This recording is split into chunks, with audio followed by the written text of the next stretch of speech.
Ikinatuwa naman ng ilang kutsero sa Intramuros ang plano ng pamahalaan na gawing prioridad ang pagbuhay at palaguin pang lalo ang turismo sa bansa na pinadapa simula ng tumama ang pandemya.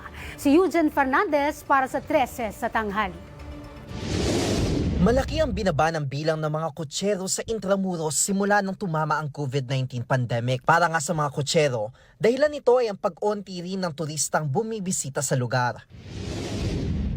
After pandemic, alam naman ng lahat yan, no? Talagang sa tourism, zero tayo dyan.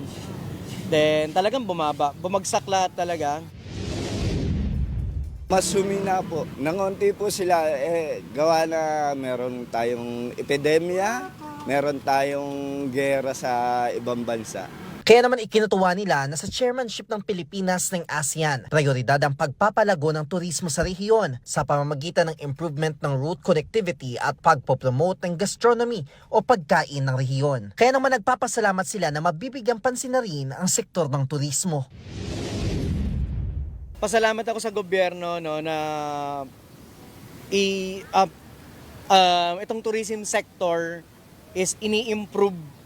Hindi lang rin naman para sa akin, para sa lahat din ng mga nasa, sabihin natin nasa laylayan ng tourism.